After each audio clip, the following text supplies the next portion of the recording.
Hey everybody, welcome to Fun with Fallen Flags, episode number 6. We're going to make this one not quite as long as the last episode. I had no idea it was quite as long as I had made it. So um, at the end of that, I had mentioned that you can find the pictures for um, the information. I was going to add it to the end of the episode, but it was so long. So if you just go to www.modelrailroadartist.com. You can see the construction steps and the photos. So anyway, moving along to this week. So this week I want to talk about a decision that I had made early on based on some equipment that I had seen in a local hobby shop.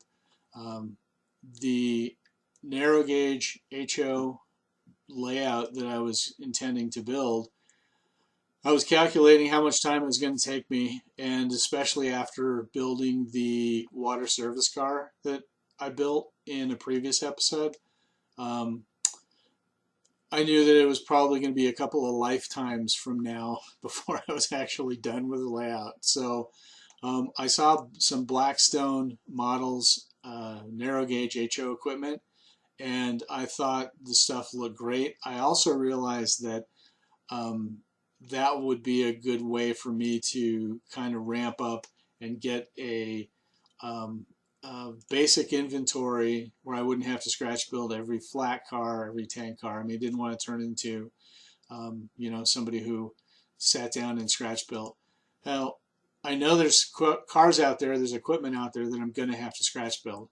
The maintenance of way equipment, any of the specialized cars, any of the loads that are going to go on the cars or in the cars, any of that type of stuff I'm going to have to scratch build. Plus, I know I've got all of the track to put in. I've got all of the buildings that I want to build. Um, any of the scenery, any of the electronics that I want to add. Obviously, when you go through and add all that up, I'm not really saving a ton of time based on the total amount of time that I'm going to have to work on this. But it does allow me to run trains faster, and that's really what I want to do, is be able to get some of the trains to at least operate. And if it's operating and there's no scenery in yet, I'm okay with that, but I want to at least be able to ramp up. So enough said. Um, Sound Blackstone Models is actually a company associated with, I believe they're a subsidiary of Soundtrax, and Soundtrax makes sound and digital decoders for engines. They make quite a few. Um, so knowing that I already have a company that is putting decoders into their steam engines, um, that also is a good strong point for me. Some of the Pennsylvania Railroad equipment that I had previously, I had put some decoders in, and I had purchased some um, E8s, a pair of those that I really liked running, and they sounded great. So I can't remember actually if those are Soundtrax decoders or not, but the fact that they were sound, it was great to be able to just have them ready to run and put them on the track. So Soundtrax has uh, the ability to, or I should say Blackstone has the ability to be ready to run car provider, and they don't just build generic cars. Not only are they ready to run, but they have different paint schemes for some of the cars. Some of the cars are painted with faded looks. Some of them have weathering on them. There's different types of road numbers that they have. Some look freshly shot, like they just came out of the Alamos shops, and other ones look like they've been out on the line fading in the sun for quite a while. And there's different iterations of those. So not everything, if you had a string of boxcars, not everything looks like it's all shopped on the same day. So that's also a nice thing to have. Um, they also have different types of logos. So the era that I'm looking at, everything that I have is the Flying Grande. You'll see them here in a second. They also have Moffat Tunnel and Royal Gorge logos as well. I even saw a boxcar that had a didn't have a logo on it. It just had the boxcar number. So it looked like it was kind of in between painting and updating the logos. There's also Rio Grande Southern, and they have a flat car and the two engines that they offer, the C19 steam engine, the K27 steam engine. Each of those has an option where you can have Rio Grande Southern on, depending on the road number that you choose and the etc. They also have some trucks that you can buy. I have two of those. I haven't used those yet. There's lighting kits for the passenger cars and for the caboose. There's also, I've seen a plow and a doghouse for the back of the tender offered as an aftermarket product. They also have some, looks like the Cato track that has the road bed molded into the ties and then the rails on top of that. They have just basically straight sections and curved sections, and that I would assume was probably going to be a regular offering. So that being said, there's a supply issue with a lot of the equipment that they have. It's popular. They do sell out, so you may have to hunt around hobby shops. I know when I looked around and I was trying to build up an inventory, it was difficult. There's definitely some work on your part that you're going to have to do if you want to go that route. If you want to go brass, you can find brass. Brass is more expensive. It's probably not painted. It may be painted. It probably doesn't have a DCC decoder in it or a sound system in it, and that's just extra time that you're going to have to use. So I chose to go the Blackstone route. That being said, I've started to build some equipment myself, scratch build some stuff. So I know how much time it took to build just one water service car. And if I had to build all of my equipment from scratch, like I've seen some modelers do, and it's very impressive, but I probably wouldn't be running my trains in this lifetime, because for me it would just take way too much time. So anyway, that being said, if you do want to hunt down some of that equipment, look at hobby shops, look online. I still see stuff out there where you can pick stuff up. It's not very common that you see it, and most of the places are pretty much sold out. But if you're diligent and you sit down and you do it, you can. eBay, obviously, another resource. You're going to probably pay a premium for anything on eBay, and if you do buy something on eBay, it's going to take you some time to build up an inventory.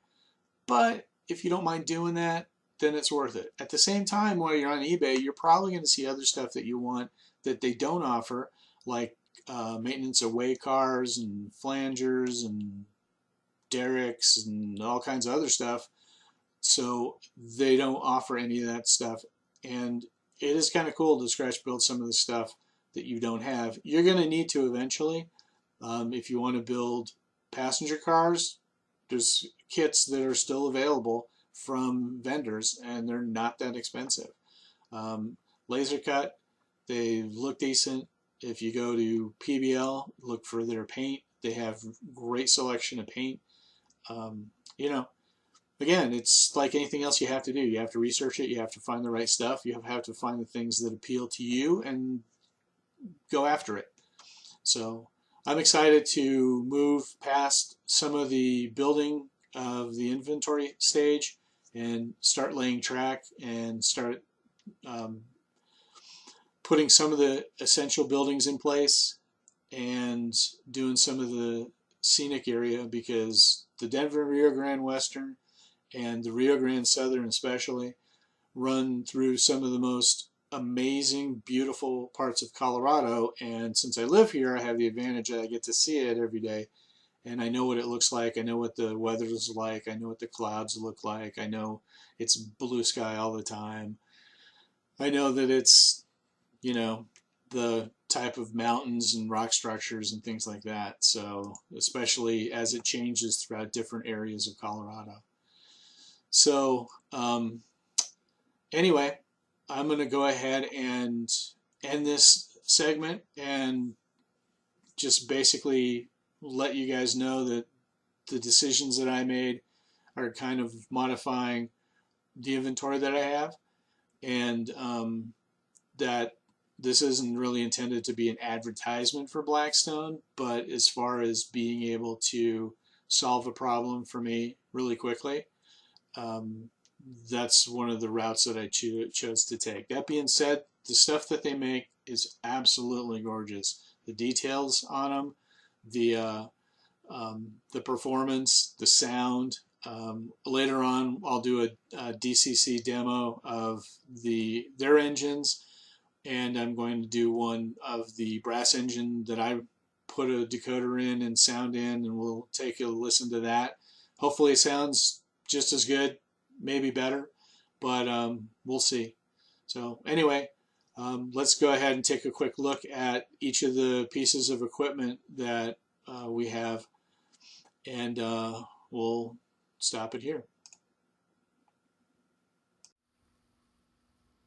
All right, this is the first example of Blackstone equipment. This is a K27 Rio Grande steam engine, and I believe this one is a post-direct version. It has a doghouse on the back, which is what really appealed to me. I moved from HO Pennsylvania Railroad to Rio Grande equipment, and I thought the doghouse was kind of cool. It made a transition for me a little easier, so I could leave the doghouses behind on the old big Pennsy steam stuff. So anyway, as you can see, it's gorgeous. It has a lot of great detail. There is sound and DCC on all their steam engines. So um, just like the one just behind it, this is the C19. Essentially the same thing. It's DCC, sound, and it's slightly smaller, as you can see, from the K27, but it also has a couple different variants on it as well. So depending on if you want to find a really old version of it or a version of it with Rio Grande Southern, there's a couple different road numbers: 346, 342, 345.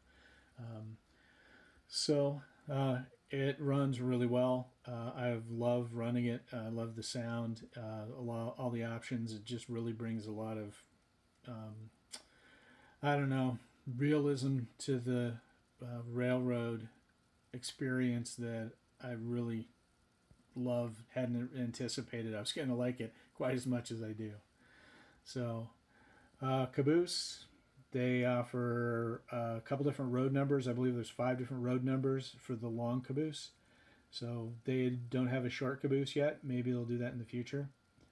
This one's got a lot of great detail, and you can put um, a light accessory inside it and actually light up the inside of the caboose.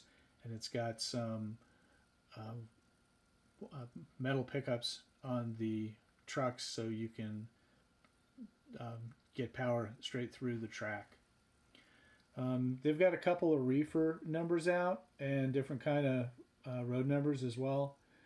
So they've got the road numbers and the logos like the Royal Grand, the Moffat Tunnel, and the Flying Grand, as you see here. All my stuff's flying Grand. Next to the reefer, we have boxcars. They've actually come out with 4 different boxcar types. The front one is the regular door style, and then the one behind it is the economy door. And they say that they haven't seen anybody come out with economy door boxcar. Um, and behind that is a maintenance of way boxcar. And then behind that is it's a boxcar that's was essentially painted to match some of the passenger equipment that would run up to Silverton, and they would put I think it was used for hiking gear, and they would bring people up halfway, and then they would buy a ticket to just get up into the mountains and take off, do some hiking. And for some reason they didn't want to be on the train. I don't understand it, but I think it sounds like a lot of fun, but I don't think I could leave the train. So there's 2 types of tank cars. There's a frameless one, like in front, that's not weathered, and then there's a narrow frame type, which is in back, which is weathered. So you can kind of see the difference between the 2. Next, we have a high side gondola, and that one comes again with different logos and different paint fades and that type of thing. And then there's a hopper. That's essentially an East Broadtop hopper that they modeled, but they decided for some reason to put a Rio Grande on it. And I know it was probably for people like me so that they would say, hey, Mike, look, we have a Rio Grande hopper. Why don't you buy it? And of course I did. And then there's a drop bottom gondola that has the cranks down the side that allows the material that's in it to drop out of the bottom. And then there's a flat car. Both these 2 cars are both weathered, so you can kind of see the difference between that and some of the earlier ones. They come with 2 stock cars. One has a single level and one's a double level, depending on if they are intending to put cattle or smaller livestock, sheep, for example, on that stock car. And then finally we have the passenger car, and this is one of several different kinds of passenger cars. They have different road numbers for this. And then they have a earlier style, which is kind of a maroon, kind of a Tuscan colored paint job. But since that's before my time period, I do not have that one. All right, so that brings us to the end of Fun with Fallen Flags number 6. Hopefully you didn't get too nauseous by the video segment with viewing all the Blackstone equipment. I probably got a little nauseous watching it after I filmed it, so hopefully it's not too bad. The last thing I want to say about the Blackstone equipment is the customer service. When they do respond, it's very quick. I actually had a problem with one of the engines that I purchased from a retailer, and I told the retailer that I was just going to go through Blackstone to have it fixed because I wanted to make sure that I was able to keep it. I was afraid that if I surrendered it back to the retailer, I might never see it again, knowing how difficult it was to actually get. It was actually number 455. It was the Rio Grande Southern version of the K27. So I really didn't want to give that one up. I was going to do what I needed to, even if it cost me money to have to fix it. I was going to do that. So anyway, their customer service was great. So if you have any issues, please make sure you follow up with them, escalate to the typical type of thing you would do with a customer service issue. But I didn't have any problems, and that was the only time I had to deal with it. So hopefully that's a good indicator of how they are normally. we're not going to listen to the engines run. I want to save that for later. I do have a brass engine that I want to add DCC and sound to. And then at that time, I want to compare the DCC engine from Blackstone to the brass engine that I actually put a decoder in. And I'm putting in, I believe it's a Soundtrax decoder that I'm putting in. So the sound should be pretty good. It's just whether it comes out in the right location, if there's any baffles I need to add or holes that I need to open up in the bottom of the tender or anything like that, so the sound can come out and flow a little more smoothly. So we'll see. That'll be a future episode. So once again, I want to thank everybody who viewed this video. I hope it is helpful. If it is, please give me a thumbs up on the YouTube channel. If you don't like it, please let me know. Please let me know what we can do to improve, to help, maybe explain further anything that we've discussed. But other than that, thanks again, and we'll see you on episode 7. Thanks, everybody.